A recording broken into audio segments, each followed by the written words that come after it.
On grid system நம்ம வீட்டுக்கு போடுறோம். கரண்ட் பில்லை 0 ஆக்கிடுறோம். இது 100% உண்மையாக இருக்குது. இதுக்கு மத்திய அரசாங்கம் 78,000 மானியம் கொடுக்குது. எல்லாமே உண்மை தான். ஆனால் கரண்ட்டு கட் ஆயிடுச்சுன்னா இந்த ஆன் கிரிட் சிஸ்டத்தினால கரண்ட்டை உற்பத்தி பண்ண முடியாது. அப்போ நம்ம வீடு எல்லாமே இருளில் கிடக்கும்.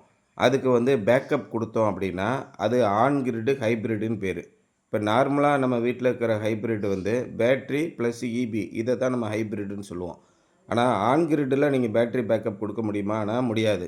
அதுக்கு ஹைப்ரிட் இன்வெர்ட்டர்னு இருக்குது. அந்த ஹைப்ரிட் இன்வெர்ட்டர் வாங்கி அந்த ஹைப்ரிட் இன்வெர்ட்டருக்கு நீங்கள் பேட்டரி பேக்கப் கொடுத்தீங்கன்னா அது கரண்ட்டு கட்டான நேரத்துலையும் உங்களுக்கு உதவியாக இருக்கும்.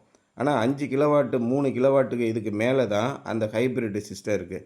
இந்த 3 கிலோவாட்டு நம்ம ஹைப்ரிட் இன்வெர்ட்டர் வாங்கும்போது இன்வெர்ட்டர் மட்டும் 90,000 வந்துடுது. அதுக்கப்புறம் அதுக்கு lithium ferrous phosphate battery 5.2 kilowatt நீங்கள் வாங்கினீங்கன்னா அது ஒரு 90,000 வந்துடும். அப்போ 1,80,000 போட்டால் தான் உங்கள் வீட்டில் லைட் எரிய வைக்க முடியும். இதுக்கு ரொம்ப சிம்பிளாக தான் நான் ஒரு டிசைன் பண்ணியிருக்கிறேன்.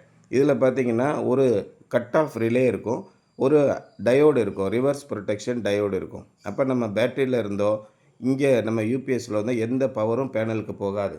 மின்சாரம் எப்போ கட் ஆகுதோ அந்த நேரத்தில் தான் அந்த கட் ஆஃப் ரிலே பேனலை நம்ம சிஸ்டத்தோடு கனெக்ட் பண்ணும். அது வரைக்கும் பேனல்லேருந்து எந்த பவரையும் இந்த எம்பிபிடி சிஸ்டம் எடுக்காது. அப்போது ஆன் கிரிட் சிஸ்டம் நம்ம வீட்டில் போட்டிருக்கோம்.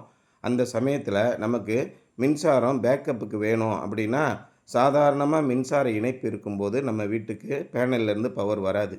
எப்போ மின்சாரம் தடைபடுதோ, பேனல் எப்போ சும்மா இருக்கோ, ப்ரொடக்ஷன் பண்ணாமல் சும்மா இருக்கோ, அப்போ இந்த கட் ஆஃப் ரிலே என்ன பண்ணும், பேனலை கொண்டு எம்பிபிடியோட கனெக்ட் பண்ணும். அந்த எம்பிபிடி இந்த லித்தியம் ஃபெரஸ் பாஸ்பேட் இந்த சாதாரண யூபிஎஸ்சில் போடக்கூடிய இந்த பேட்டரியோட கனெக்ட் பண்ணும்.